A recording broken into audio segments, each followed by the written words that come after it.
O E-Social, vamos relembrar, é um projeto do governo federal que reúne INSS, Ministério do Trabalho e Emprego, Caixa Econômica Federal, Previdência Social e Receita Federal. As empresas agora vão ter que mandar suas informações para o ambiente do E-Social. Vocês estão vendo aí o E-Social das empregadas domésticas, não é assim? O que a gente faz no E-Social das empregadas domésticas? A gente faz a folha de pagamento dentro do sistema do governo.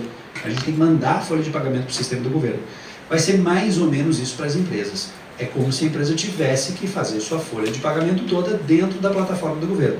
Não é assim que vai ser, porque a folha é feita externamente. Mas ele tem que mandar todos os eventos que configuram isso num arquivo eletrônico para o E-Social. 75% tem que ser enviados num formato XML para o ambiente do E-Social. Não dá para montar esse arquivo. Eu não posso contratar um assistente, um auxiliar administrativo e dizer, senta aí e faz o arquivo para enviar para o E-Social. Pega uma planilha Excel e gera o arquivo. As informações são codificadas, isso não é um trabalho humanamente possível de fazer. Então, necessariamente, será preciso softwares para fazer folha de pagamento, para mandar essas informações aí da folha de pagamento. Esse é um ponto no país que já está resolvido. A maioria das empresas, aliás, a imensa maioria das empresas desse país já usa um software de folha de pagamento para fazer folha. Se ela não usa um próprio, ela tem um contador que usa um software para gerar as guias e fazer a folha. Ninguém mais faz folha em Excel, não tem como fazer isso. Gera folha Excel, gera as guias, não sei o quê. Nesse manual, só o empregador individual que ainda faz na conta, mas fora isso, não. E 75% estão ligados à segurança e saúde do trabalho, a mesma coisa, é um arquivo XML. Parte das informações desse arquivo tem que migrar, eu tenho que mandar informações, por exemplo, do acidente de trabalho lá para cima, da pessoa com deficiência para o registro de deficiente, eu tenho que mandar informações do salário para configurar e abrir a CAT dele. Então tem informações que têm que ser trocadas antes de fazer o envio desses arquivos XML. O que está rolando aqui? Olha lá, nós estamos de olho nessa parte de baixo. Isso está entrando para o portfólio SESI. O SESI quer ajudar as empresas a fazer o E-Social no que tange aos 25% de informações da saúde e segurança do trabalho. É isso que a gente quer fazer. Por quê? Precisa de informatização, precisa de um sistema para fazer isso. A gente já trabalha com S4, já sabe um pouco dessa linguagem. Vocês sabem que tem aí um projeto para troca de sistemas dentro do SESI, é uma ferramenta importante para a gente poder atuar, olhando isso, para a gente atender esse formato. E, invariavelmente, as empresas vão ter que informatizar o SST para atender o social. Não tem como fazer em planilha, elas não têm por onde voltar. Então ela tem duas opções. Ou ela pega a ferramenta dela e compra o módulo de SST lá da TOTUS, da Logix, da Sênior, da DataSul, de qualquer coisa, e desenvolve. Para isso ela precisa de dinheiro para comprar essas ferramentas, esses módulos adicionais, se ela não tiver. Ela precisa dedicar tempo de profissionais para fazer isso e consultorias de processos. Custa caro informatizar a saúde e segurança. Para quem é da área de saúde e segurança, que já trabalhou em empresas que têm esses sisteminhas aí de folha, Sênior, DataSul, TOTS, não sei o que tentaram fazer a gente nunca conseguiu usar com sequer a mínima razoabilidade. Era uma máquina de escrever para você fazer ágil, só isso. E não integrava mais nada. Elas não dão resposta ao mercado. A gente precisa necessariamente de ferramentas próprias para a SST, para a complexidade de saúde e segurança. Vou falar uma coisa aqui que é absoluta verdade. Fazer uma folha de pagamento, férias, 13º, não sei o que, mandar por mês, é moleza. Difícil é gerenciar o LTCAT, o PPRA lá dentro. Histórico de risco, separando função, exposição, exame, vencimento. É umas 3 vezes a complexidade de uma folha de pagamento. Detalhe é que o RH tem umas 10 pessoas para fazer folha, a área de saúde só tem uma, para se ferrar gerenciando aquilo e ninguém entende, né? A folha é um item obrigatório principal. A PBRA, a PCMSO eram itens secundários, a gente não tinha tanto valor nessa área. Invariavelmente esse jogo vai mudar com a chegada do E-Social. O fenômeno que aconteceu com o RH vai ter que acontecer dentro da área de saúde e segurança. A gente vai precisar de ajuda e de soluções e de ferramentas. É uma tarefa. E aí o SESI se coloca dentro desse portfólio. O que a gente vai fazer? A ideia é que a gente então compre a ferramenta, a gente compra a licença dessa ferramenta e empreste ela para os nossos clientes utilizar. Ele não precisa comprar uma ferramenta, ele não precisa pagar a licença, ele paga apenas uma manutenção, eu entrego para ele um pacote, uma metodologia, eu entrego um manual, eu treino as pessoas da empresa para atender as necessidades do e-social. Veja bem, eu não posso, como SESI, virar e falar para a empresa assim, o SESI vai fazer o e-social para a sua empresa. É ferro, porque qualquer erro, qualquer informação equivocada, errada, incoerente, vai gerar multa eletrônica, que vai chegar no e-mail da empresa, que vai parar no e-mail do nosso presidente. Como é que é o nome do presidente aqui? Quem? Não, o Armando. O presidente é o, desculpa, vai parar na mesa dele, que depois vai do superintendente, depois para a gerência, depois no e-mail de vocês. E a hora que chegar no e-mail de vocês, ó, cabeças já rolaram. E vai ser de vocês. Nós não... exatamente. O pau come embaixo primeiro, né? Que coisa louca. Então, olha só. A gente não pode assumir o papel de fazer as operações do e-social para a empresa. O que a gente pode fazer é instrumentalizar a empresa, emprestar uma ferramenta, treinar a empresa para usar, entregar um manual de processos, mas quem faz, quem gera o dado é ela. Eu dou todo apoio, mas quem gera o dado é ela. Se ela errar a informação, a responsabilidade é dela. Eu vou dizer, você não seguiu o manual, você não fez as minhas recomendações, por isso você errou. O que a gente quer fazer é mais ou menos o que os bancos fazem, colocar um caixa eletrônico do SESI em cada uma das empresas. A gente não tem na federação, não tem um lá de Caixa, Banco do Brasil, sei lá eu. É fazer isso. Eu vou colocar esse programa na tela do computador da empresa para ele fazer o depósito, o pagamento, o saque, a transferência dele conforme o PPRA, o PCMS e o LTCAT, que já vai enviar esse extrato lá para o governo na formato social. Mas quem digita a senha, quem aperta o botão enviar, quem dá o clique, quem escolhe a data, a princípio é a própria empresa. A gente não pode fazer isso. Eu não posso me eximir das responsabilidades técnicas. Se a gente assinar a coordenação de um PPRA, a gente é responsável por ele. Ok? Olha lá. O mesmo desenho que vocês estão vendo aqui, não tem muita novidade. Deixa eu só posicionar aqui. Ó. Quero pular. Eu falo que um e-social, para mim, o melhor desenho é de um grande moedor de carne. Por que um moedor de carne? É um moedor de fazer linguiça. Então, lá no coletor desse moedor, você coloca os seus insumos, a sua carne, o seu tempero, para moer e fazer a linguiça lá no final. Lá no final sai a linguiça processada. Com o e-social é a mesma coisa para as empresas. Lá no coletor, a empresa coloca os seus eventos, né? Férias, pagamento, 13º, acidente, afastamento do trabalho, você coloca tudo isso, o moedor processa e no final sai a linguiça com o resultado da empresa. O que o e-social fez? O e-social colocou um fiscal para olhar a linguiça que sai. Ele não precisa olhar o insumo, ele olha a combinação do tratamento que sai. E melhor ainda, não precisa do fiscal, coloca um sensor eletrônico para olhar a linguiça que sai. Se a linguiça sair mais escura, mais grossa, mais fina, mais clara, mal cheirosa, o sensor apita. Problema, tem incoerência. Se já for possível correlacionar, ele já manda a multa eletrônica para o ambiente empresarial. Hoje, lembra que a gente falou da fiscalização? Fiscalização vai para a empresa, o cara não vai encostar seu HRV na periferia, ele não vai visitar lugar nenhum. Com o e-social, antes do e-social, ele vai para a empresa, ele tem que pedir uma série de documentos para a empresa, ele quer ver as GFIPs, ele quer ver as folhas, ele quer ver os ASOS, recebe aqueles documentos, leva dias estudando, dali um pouco ele volta. Isso aqui, suas ilegalidades, tem um auto aqui com 20 infrações da sua empresa. Ele tem que perder tempo para fazer essa análise. Com o e-social, não. O cruzamento de dados já vai, primeiro, identificar várias não conformidades, vai mandar a multa eletrônica de cara. Aquelas que dependem da comprovação presencial de um fiscal, já vão ser sinalizadas para o fiscal. O fiscal vai receber do e-social o nome da empresa, um relatório do sistema e-social falando qual é a não conformidade, qual é o documento que ele tem que constatar para ver se a empresa tem. Ele tem que ir lá na empresa para ver se tem documento. E já vai receber, de quebra, a autuação pronta. Se ele chegar lá e constatar que a empresa não tem, então já assina aqui, está aqui a sua autuação pronta. Fica tudo eletrônico, vai substituir a fiscalização. Se por um lado, né, isso é pavoroso, é assustador, por outro lado vai para grandes e para pequenos, não tem distinção, todas elas vão ter que ser visitadas pelo fiscal para comprovar isso, porque o sistema vai apontar as irregularidades, a gente vai ver o exemplo disso. Consequentemente, a fiscalização é virtualizada, nós vamos ter um enxame de tributação de multas, requer custo e investimento com TI, e cada vez mais a gente vê que o controle e cruzamento dessas informações aumenta muito. Agora vamos ver os exemplos. Olha, Aí estão os 11 eventos de tabela do E-Social, versão 2.2, de 43 eventos, 11 estão ligados à SST.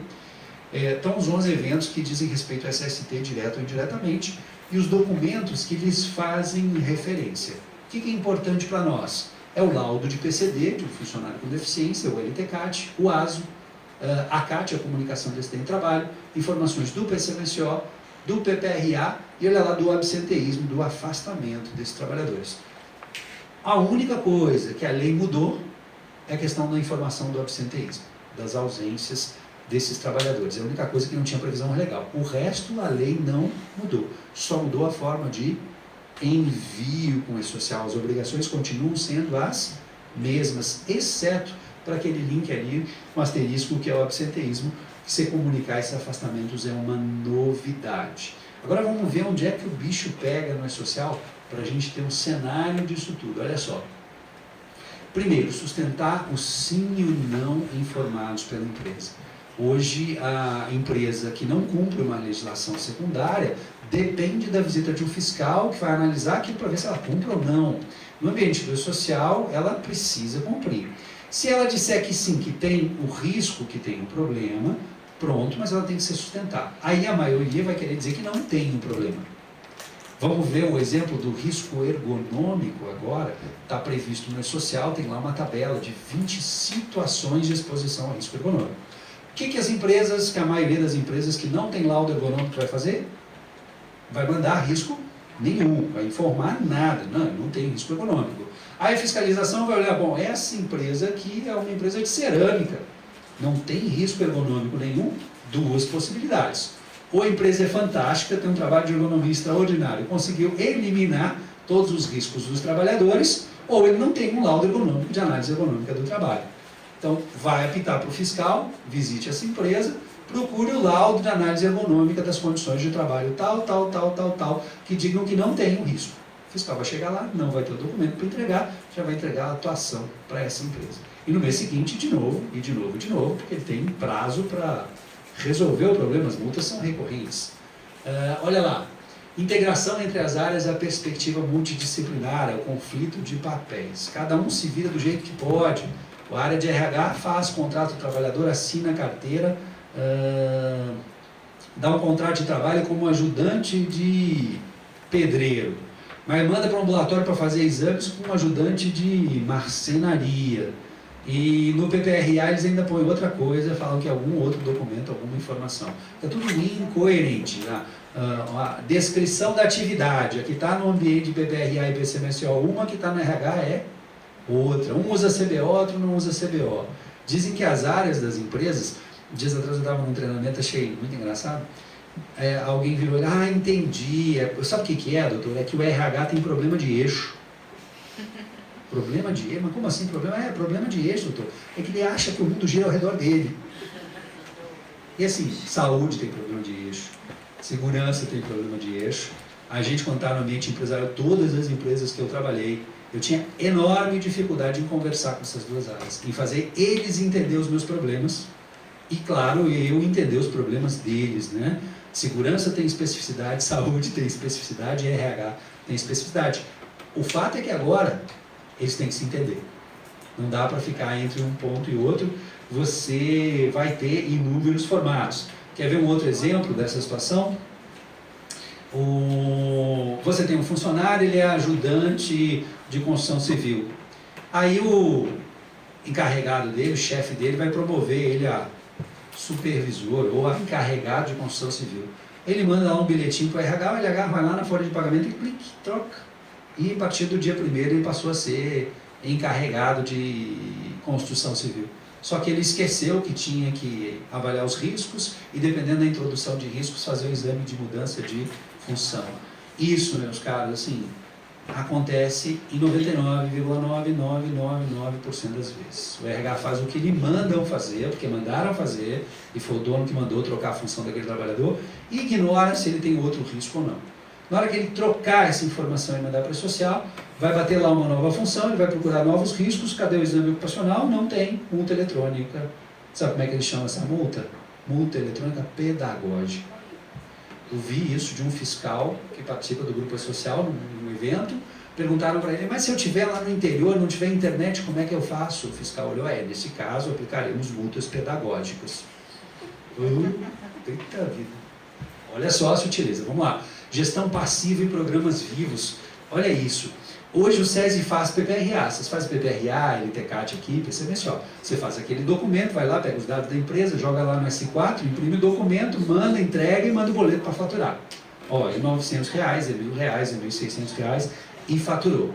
Com a chegada do e-social, olha só, isso deixa de ser, primeiro, um documento de supra-sumo importância, porque tem que ser eletrônico. Eu não quero mais papel, eu preciso disso no sistema, ou no seu sistema, ou no meu sistema. Se ele te contratar, ele vai querer que você faça isso no sistema dele, ou ele usa o meu sistema.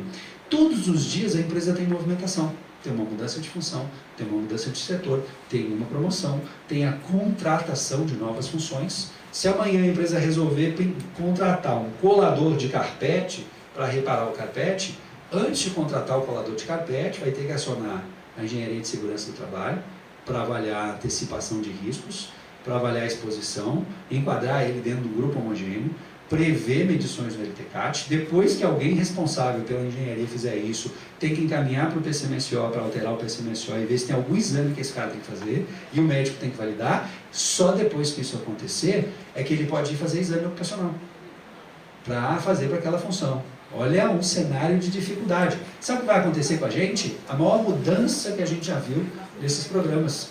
O nosso programa não vai se tornar único, ele vai se tornar processo.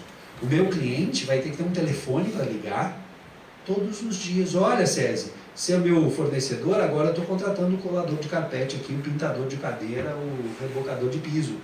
Incluir ele para mim no meu programa. Você vai ter que achar os responsáveis, fazer alteração no sistema para poder liberar ele. Os seus clientes vão te ligar todos os dias. Sabe aquela chamada atualização do PPRA e do PCMSO?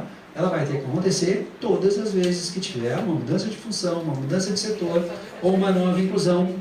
Seu cliente vai te ligar todos os dias precisando desse serviço e esperando que você faça isso o mais rápido possível. E olha, sabe o que vai acontecer? Nós vamos ter que ter um call center. Nós vamos ter as salas do SESI, pode se preparar, vocês vão trabalhar em call center.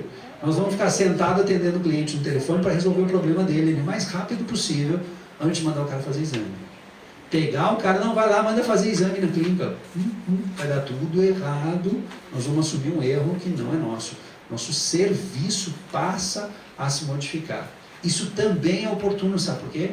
Porque se hoje eu vendo um programa e cobro por ele uma vez por ano, agora eu vendo um serviço e cobro por ele todos os meses. Isso também é bom para a nossa condição econômica e financeira. Sabe o que vai acontecer? Tem muito fornecedor que não consegue, que não vai conseguir responder a essa complexidade. É o popular aso de Kombi.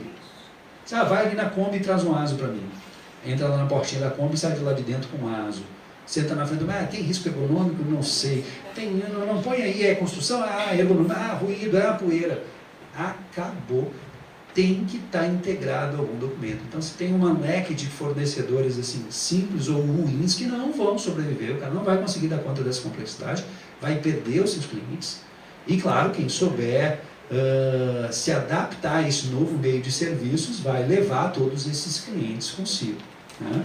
O desafio é cada vez maior. Outra coisa que ele assim, comprar LTCAT com um, PPRA com outro, PCMSO com outro, é mais um item de problema. Poder pode. Agora, quem vai botar isso no sistema? Quem vai responder pelo que está colocando ali, melhor são soluções integradas. A questão da terceirização de uma empresa, e aí eu vou terceirizar o serviço. Essa empresa vai prestar serviço dentro da minha própria empresa. E aí, eu vou ter que incluir o PPRA e o PCMSO para a minha área? Não, em princípio não, mas as informações... Lembra que no PPP, quando você terceiriza alguém e ele vai trabalhar, você tem que informar o CNPJ e o ambiente onde ele vai desempenhar as atividades. Então, lá no sistema de social, ele vai saber que aquela empresa tem um CNPJ tal e o ambiente tal tem a descrição e os riscos tal. Aí vem um terceiro que vai informar aquele seu CNPJ dizendo que está trabalhando ali. Os riscos que ele informar para o funcionário dele tem que ser igual aos seus. Mas pode não ser a mesma atividade. Se não for a mesma... Fazendo coisas diferentes do que você está acostumado. Mas o ambiente de trabalho, na correlação, possivelmente possa ser o mesmo. Não necessariamente.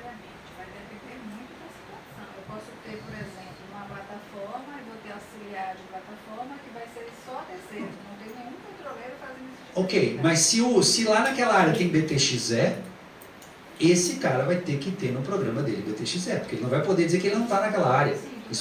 Por isso que assim, não é regra geral, mas assim, você vai ter que manter uma absoluta coerência técnica do que você está enviando entre o terceiro até lá.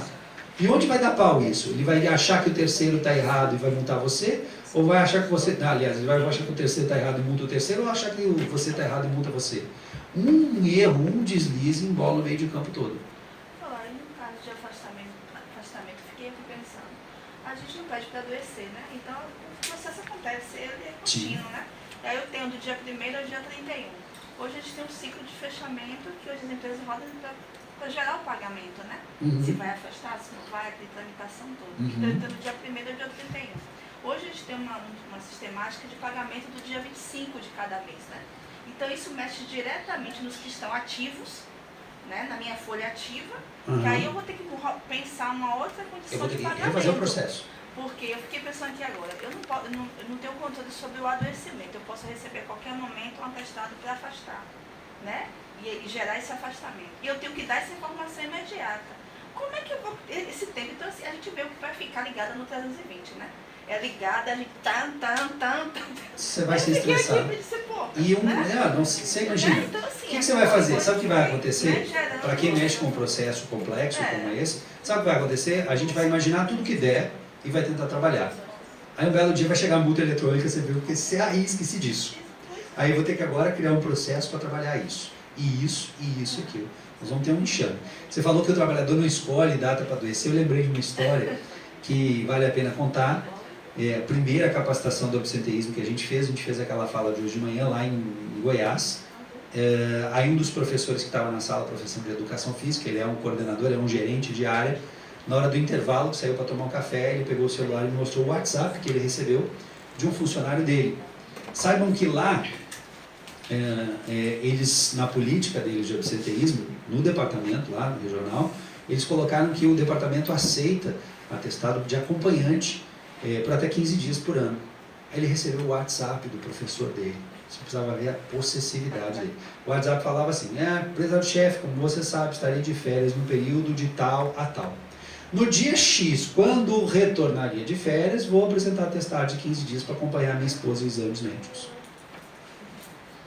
Ela está escolhendo o dia que ela vai ficar doente, para começar, né? Porque antes não. Então ela não está doente, porque ela está fazendo só exames complementares. Que raios de exame complementar que ela tem que ficar 15 dias com acompanhamento integral e ele não pode vir trabalhar. O que aconteceu lá? Quando você comunicou na política que era aquilo, o cara entendeu que aquilo é um benefício de extensão de férias, que é só apresentar um atestadozinho de 15 dias para dizer que acompanha alguém, eu tenho direito a mais 15 dias de férias. Ou ele estava possesso com aquilo. E era uma coisa rotineira deles. Também isso está amarrado num acordo coletivo, que aí ele traz uma questão de dependência, né? Que aí, claro, eu tenho um relatório justificando, mas isso está pelo sindicato lá. Sim, está lá escrito no sindicato e todo mundo usa como benefício. Aí ele está me falando que ele não. Muita gente faz isso, todo mundo faz isso. Pega um atestado, uma declaração para acompanhar. Não é para essa finalidade, né? Pelo amor de Deus. Olha lá. Então isso aqui vai ser uma grande mudança. Olha, programa de gaveta. O fiscal não quer mais olhar programa em papel, ele já vai chegar com os dados cruzados. Qualquer equívoco ele vai te pedir o documento de referência. Quero ver o TLDCAT, quero ver o ASO, quero ver os documentos que você gerou em função disso. Outra coisa que vai dar um engodo danado, olha, a lei de cotas, cara. O que acontece? No primeiro dia do E-Social, as empresas vão ter que enviar seus vínculos. Então o cara vai saber, olha, essa empresa tem 400 empregados. Qual que é o cota que ele tem que cumprir de percentual? Acho que é 2%, 3%, acima de 200, 2%, até 500, não é? Eu acho que é. Ok, 2%. Aí lá eu tenho que informar nos meus vínculos, eu tenho que sinalizar no social quem são deficientes e o tipo de deficiência. Se não atingir 2%, multa eletrônica pedagógica. Nesse mês, no mês que vem, no mês que vem, no mês que vem. Eu temo a dizer, olha, que 95% das empresas desse país não sabem nem o que é deficiente, ou não querem nem saber o que é deficiente, porque também nunca foram fiscalizadas. E vão ser. Vai ter uma procura de deficiente desesperada. Nada te impede você pegar o seu advogado e ir lá recorrer. Mas é um recurso mensal, todos os meses a multinha vai chegar lá, porque você não cumpre a cota tão majorada de deficientes físicos que a gente tem. Outra coisa, olha lá, programa de ergonomia ou a falta dele. Não dá para não informar que eu não tenho risco ergonômico para o social. O fiscal vai chegar na minha empresa, eu quero ver o seu laudo ergonômico, afinal de contas você deve ser uma empresa maravilhosa, porque você não tem risco nenhum para os seus trabalhadores. Agora vem a surpresinha, sabe qual é a surpresinha? A última tabela da versão 2.2 do Imposto Social, que estabelece os riscos ocupacionais, ela fala o seguinte, ela fala em 20 situações de trabalho com exposição a risco ergonômico. Sabe para que o E-Social quer isso? Uma única exclusividade até o momento. Para que essa informação esteja disponível ao perito da Previdência Social quando for dar anexo com o trabalho. Então, se você mandar o seu funcionário lá para o INSS, como é hoje, no NETEP, ele vai ter uma telinha, veja aqui os riscos do E-Social desse funcionário. Você clica lá, aparece assim, peso, força, postura, repetitividade, aí.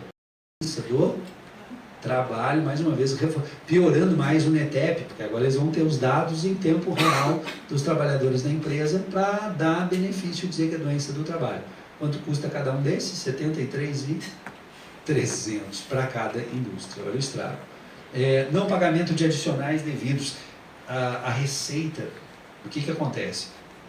Tem um déficit de 4 bilhões estimado de arrecadação por empresas que não pagam adicionais para aposentadoria especial de 15, 20 e 25 anos para os seus funcionários em função da exposição a risco. Então hoje eu tenho um cenário, olha só que sutileza, como o bicho vai pegar, mas vai pegar tão bem. Eu tenho hoje um empregador que não recolhe diferenciado. Ele põe lá que a guia dele é normal, ele põe o código 00. Isso, põe o código 00, o meu social vai mudar, vai ser 1. Mas mesmo assim, ele põe o código 00 para não dizer não pagar nada. Mas está pagando insalubridade para os seus funcionários por exposição. Olha só, ele paga insalubridade, mas põe o código 00, ele está enganando a Previdência. Quando chegar no dia do E-Social, essa não conformidade não pode. Se ele pagar insalubridade, vai estar na folha, que vai ter os riscos associados e vai ter que pagar diferenciado. Então, quando chegar o dia do E-Social, ou ele vira para os funcionários e fala assim, desculpa gente, mas agora eu não posso mais pagar insalubridade a partir de hoje, e vai causar um furor na empresa dele, tocar fogo na empresa, de raiva porque vão perder a insalubridade, ou ele vira e começa a pagar o adicional diferenciado para o governo que ele nunca pagou. Se ele inverter o que ele nunca pagou e começar a pagar, é só o governo olhar, peraí, mas esse cara agora começou a pagar e nunca pagou, o fiscal vai lá, porque tem o passivo dessa empresa para pagar, nos últimos tantos anos da vida, você não pagou, né? Vamos calcular aqui quanto você está devendo. Então o cara está com as calças na mão, como se diz, esse cara não tem o que fazer.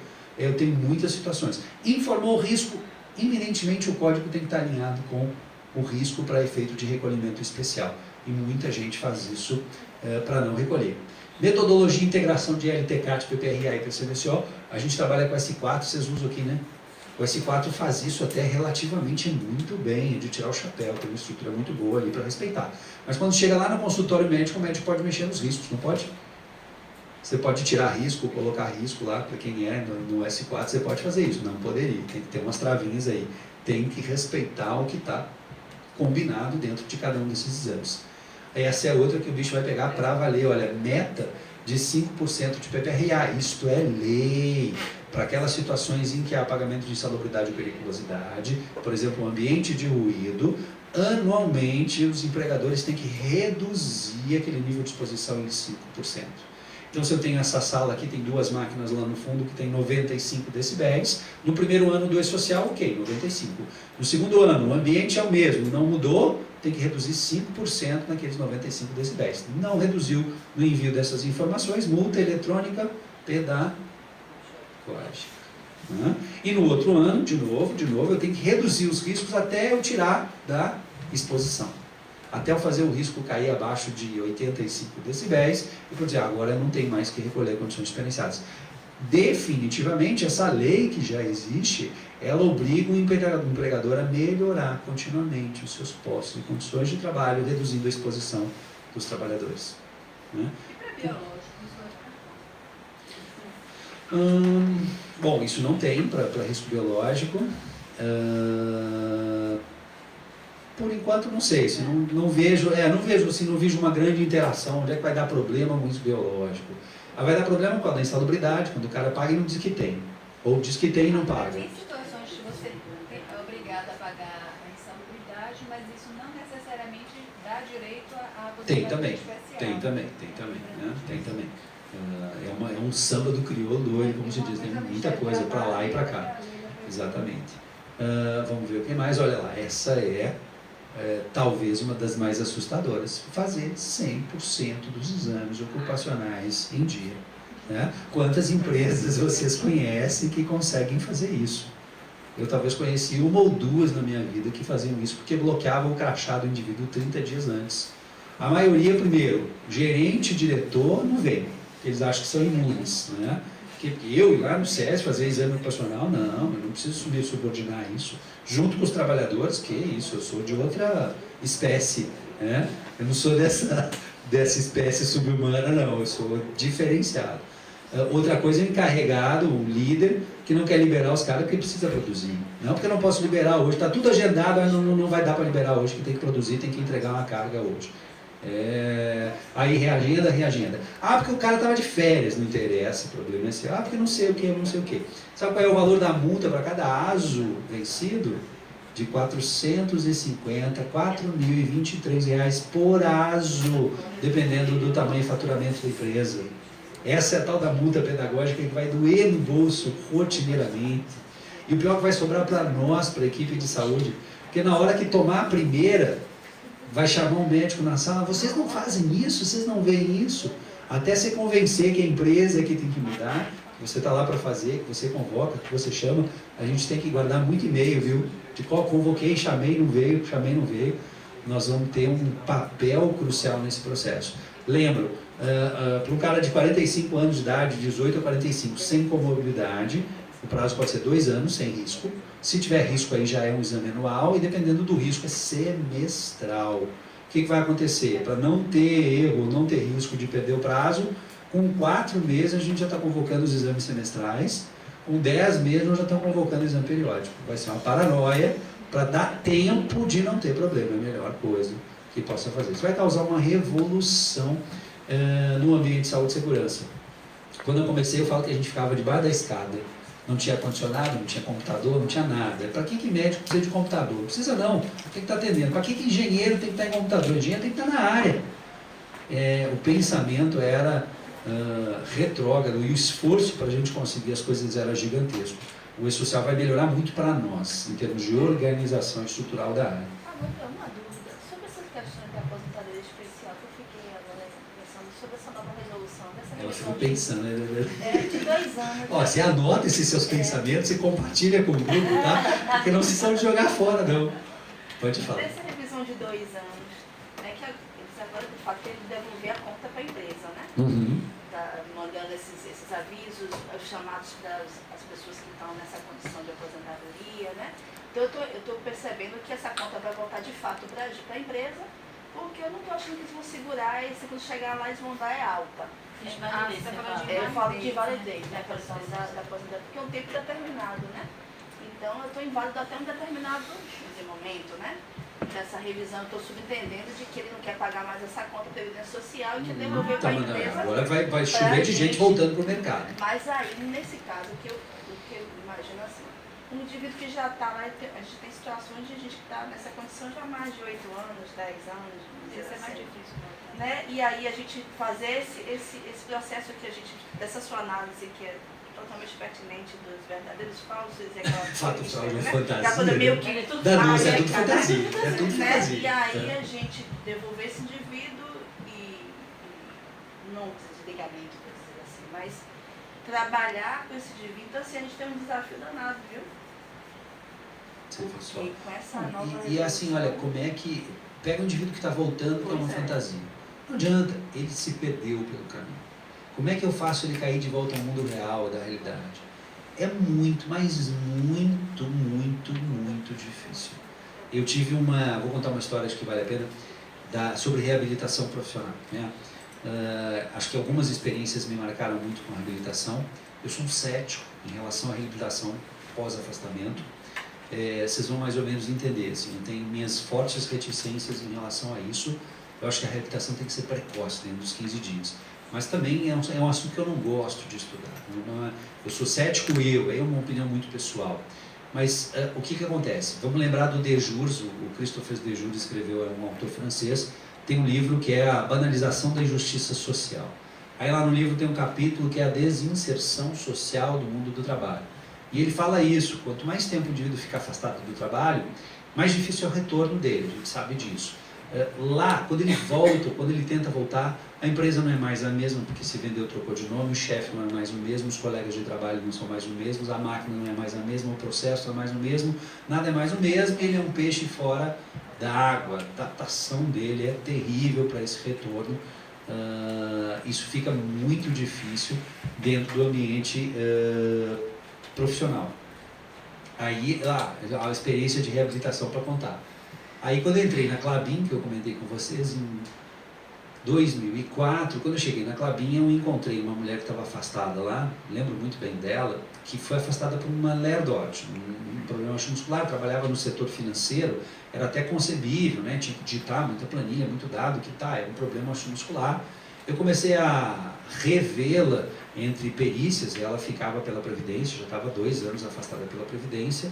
Estabeleci um relacionamento de confiança com ela, eu não era um jovem profissional, médico, cheio de energia, e num dado momento eu estimulei a trazê-la de volta para o trabalho. E topei esse desafio, vou trazer ela de volta para o trabalho. Alguém na empresa deu suporte, não, vai sim, vai ser muito bom para ela, não sei o quê. Mas uma mulher que tinha assim, viúva não, desquitada, e tinha um filho deficiente em casa, uma menina deficiente que ela tinha que cuidar. Esse já é o cenáriozinho dela nesse contexto. Mas eu estabeleci um relacionamento de confiança com ela, sempre franco, sempre honesto, sempre com fato, me posicionei muito bem, ela aceitou voltar ao trabalho, ela intencionou voltar ao trabalho. Antes dela voltar ao trabalho, na época a gente tinha um trabalho de ergonomia, eu troquei a mesa dela, botei uma mesa de primeira qualidade, comprei a cadeira Giroflex, que era uma fortuna na época, que ninguém tinha, nem um chefe, botei a melhor cadeira para ela, suporte de teclado, apoio de pé, combinei com o chefe o que ela ia fazer naquela área financeira, estava muito tranquilo, não, só vai interagir com isso, as coisas mudaram muito, está tudo informatizado hoje.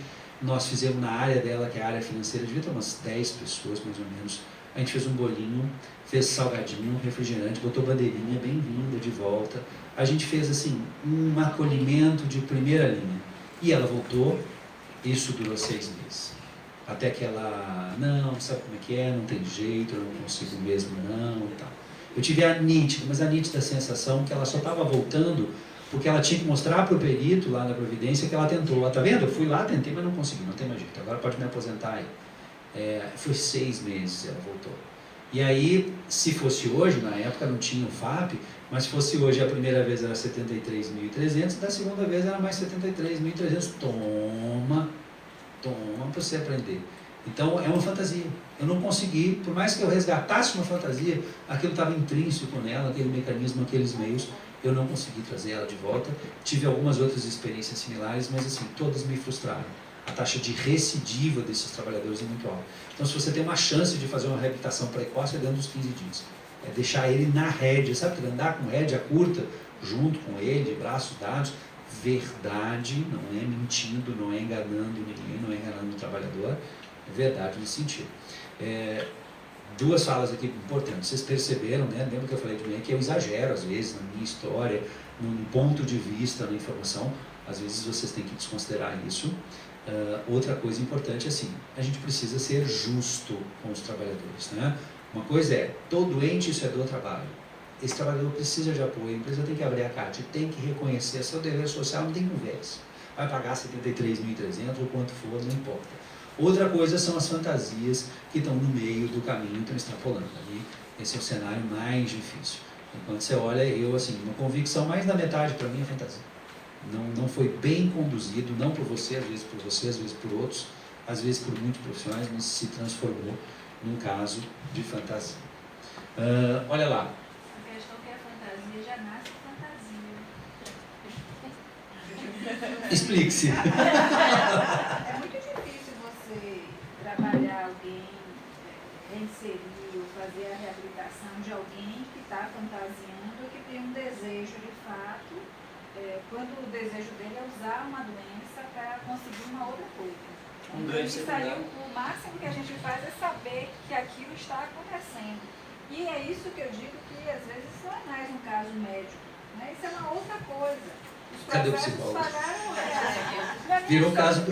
Deixou de ser um caso médico, Isso aí eu acho Você precisa ser técnico. Ninguém conhece mais essa pessoa do que o supervisor dele. Então ele já mostrou que tinha um desejo, uma fantasia para o supervisor há muito tempo. O supervisor deu corda. E a gente só fica sabendo no final da história, né? Querem que a gente resolva uma coisa que não deram. Manda lá para o serviço médico, porque esse problema de doença não é mesmo. O recadinho vai lá, né? Isso, Então, olha. e ainda dizem o que você deve fazer. Tipo assim, olha, estou mandando para você resolver, mas eu acho que você deve fazer isso e isso e aquilo. Ou já encaminha. Cara, Deus do céu, cara. Você vê que assim, tudo pode piorar, né? Nós já estamos trazendo problemas à tona, mas a gente vê tanto que piora. E o supervisor já manda com um recado, eu estou mandando ele ir para se afastar porque eu não quero ele doente aqui, eu trabalhando pela metade, ou me incomodando, me perturbando aqui. Fazer gestão de pessoas é difícil, né? Fazer a gestão de processos é muito fácil, porque você tem todo um roteirinho, né? O que você está falando ali é exatamente isso. Então, assim, quando muitas vezes algum caso chega para a área médica, o empregado já está completamente Destruído, exatamente. Então, assim, o melhor profissional nesse momento para atuar junto ao trabalhador é aquele que está convivendo com ele diariamente. É o supervisor, é o gerente dele imediato, entendeu? E o que a gente vê é o despreparo total dessa equipe. Por isso que assim... para trabalhar com pessoas. Exatamente. É o que você falou de manhã, quando a gente fala em absenteísmo, não dá mais para ficar olhando absenteísmo só do ponto de vista médico, tá certo? Ele foge a tudo isso que tem aí. Então, enquanto esses gestores, esse RH, gerência, supervisores, todos eles não estiverem também sendo treinados e preparados para isso, não tem meio. E eu acho que assim, o SESI não pode perder a oportunidade de, na conversa com esses gestores, esses empresários, estar mostrando a responsabilidade do trabalho no adoecimento de fato, porque senão sabe o que é que vai acontecer? Você deixou ele se afastar, doutora, né? Por que você emitiu a CAT? Então vai voltar para a gente de Você volta, emitiu a né? CAT é sacanagem. Porque é verdade, né? É com ou sem afastamento. Vê se dá para fazer sem afastamento. Nessa conversa a gente já escuta há muito tempo, né? Se o gerente tem meta para não ter acidente com afastamento, médico, por favor, dá um jeitinho aí. Bota aí. Quebrou, deixa a mão retinha. Bota Bota a mão retinha lá. Esse filme a gente já assistiu. Então eu acho que a gente E se repete todo dia. E a gente não pode, de forma nenhuma, transformar a responsabilidade do E-Social toda para o colo do médico, né? Porque não é nem para a área de segurança, na verdade, porque a segurança fez a parte dele e nós estamos no final. O ASO é da gente, o afastamento é da gente. Então, a responsabilidade será saúde do médico. Até a CAT, quando você vai emitir, tem pouquíssima inserção, né, da engenharia de segurança. Informação. O único a mais que faria, porque a CAT é da empresa, é o médico que vai lá e coloca o atestado médico dele. Porque não existe, assim, uma informação da engenharia de segurança, né? Da investigação do evento. Tem só a descrição do evento, o que aconteceu. Pode ser uma coisa ou outra. O que disseram geralmente ou é o RH ou até o próprio médico da linha. Então, acho que precisa ter mais realmente envolvimento. Você vê que os modelos que a gente tem hoje, assim, teóricos, políticos, sociais, nossa, estão contaminados, assim, tanto que é difícil trabalhar. Essa questão, eu trabalhei muito com Petrobras, né? Petrobras, não, acidente sem afastamento. Aí só o cara, mas o cara só machucou o dedinho. Aí eu já virei, falei várias, mas repeti essa conversa várias vezes pro gerente, daqui, dá seu dedo aí, eu vou dar uma martelada hoje, vou só quebrar sua falange distal. Aí você vai para casa, dorme bem e volta amanhã para trabalhar. Quero ver se você vai dormir à noite com o dedo latejando. Mas que foi só o dedinho, só a falange do dedo. Tive uma ação trabalhista que eu perdi na Petrobras por causa disso. Pegaram um cara com fratura de falange, de dedo, pouca coisa, mas no dia seguinte mandaram o cara voltar a trabalhar. Ele entrou na justiça, o juiz não teve dó, entendeu que assim, era minimamente razoável que ele tivesse ficado em casa alguns dias para descansar e condenou a empresa em função disso. Aí tem aquela história, toda vez que você atribui meta, PRR, participação dos resultados, o cara lá na Vale, isso foi verdade, o cara quebrou a perna no dia 30 de dezembro. Botaram ele dentro de um carro e levaram para o hospital por conta própria, para tirar ele da dentro da empresa e esconder aquele acidente, porque ia acabar com a PLR de todos os funcionários. e os caras ganham 5 ou 6 salários, né? A motivação para os caras fazer isso. Tanto que a Receita tem uma instrução que você não pode vincular PRE à meta de saúde e segurança, não pode mais, graças a Deus, porque vira exagero nesse sentido. Ó, essa parte final, ela é a grande chave do social. Né? Você comentou muito bem. Uma coisa é informação, tem um dado, tem uma informação. Outra coisa é ter um processo que garante de onde aquela informação vem e a coerência dela com outras informações. As empresas hoje sabem fazer e ter informação, mas elas não sabem trabalhar bem com processos de saúde e segurança. Essa é a chave para o social para elas. Se não trabalhar redondinho, não vai dar furo, vai dar erro, vai esquecer de mandar risco, vai esquecer de fazer exame, vai esquecer de fazer data dentro do exame e vai dar problema. Essa é a grande mudança. E ela é uma enorme transformação cultural para as empresas no ambiente do social. Trabalhar com processos para garantir esses resultados. Por exemplo, o S4 tem condições de atender o E-Social? Não porque ele só trabalha em informação. Porque ele só é usado por nós, o cliente não usa. O cliente não tem nem senha. Primeiro que se qualquer erro que acontecer, a culpa é nossa. Segundo que quando eu gerar um arquivo hoje para mandar para o cliente lá XML, isso é perfeitamente possível, na hora que eu mandar o arquivo do XML, não tem a menor possibilidade desse arquivo estar atualizado com o sistema de folha dele. Os dois simplesmente não vão se conversar. Esse arquivo é muito de longe uma solução, é um problema para a empresa. Ela vai ficar desesperada sem saber o que fazer e não vai conseguir cruzar. Então, se não tiver uma integração de sistemas, uma integração de processos para conversarem um com o outro, isso não funciona.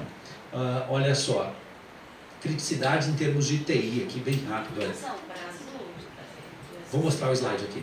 Criticidade em termos de TI. Historicamente, aqueles sistemas de tecnologia da informação que a gente tem, de sênior, de DataSul, não são bons, não são específicos. Foram programinhas que os caras de folha de pagamento deram para a área para vender. Não, tem um módulo para fazer PPRA, IASO, não sei o que. A complexidade é muito grande. Historicamente, a gente faz gestão por planilha. SST se gerencia em planilha de Excel. Essa chave que tem que mudar, uma grande mudança para os profissionais também, um grande desafio para eles em relação a essa complexidade, as soluções e ferramentas. Sabe o que eu costumo falar no SESI? Eu era criança, vocês vão lembrar, alguns vocês vão lembrar. Vocês lembram da época da caderneta de poupança nos bancos? Era uma caderneta, um caderninho que ficava guardado lá. Quando você ia depositar 10 cruzeiros ou sacar da sua poupança, ele pegava a sua caderninha, tirava um lápis e a lápis anotava a inclusão daquele saldo. Isso era tudo manualizado. Olha a transformação que os bancos sofreram com a tecnologia da informação. Há muito tempo essa operação deixou de ser manual, ela é totalmente informatizada. Os bancos brigam para ver quem tem o melhor site, a melhor web page, o melhor aplicativo mobile, para ver quem mais paga a conta, quem mais faz isso. Está tudo integralizado, ninguém mais põe a mão nessas informações. E banco tem um investimento em TI milionário. Vai entrar no seu site de banco, você tem a senha, você tem a contrassenha, você tem o token, agora o token no seu celular, você tem que trocar de senha a cada 90 dias, é uma neurose com o sistema de informação. E sabe o que nós fizemos no SESI? Nada. Nós continuamos na caderneta de poupança. Na verdade, a gente só trocou a caderneta pelo Excel. Nós estamos na era do Excel de poupança. O que a gente faz, a gente enche Excel. O S5 que a gente quer trazer é a mesma coisa. Nós dentro do SESI a gente tem que passar por uma transformação cara e dolorosa, que é informatizar esse SESI o mais rápido possível, informatizar todos os processos. As expectativas aí do S5 tem que acontecer, vai doer, viu? Não vai ser fácil para todos nós, mas a gente muda esse perfil.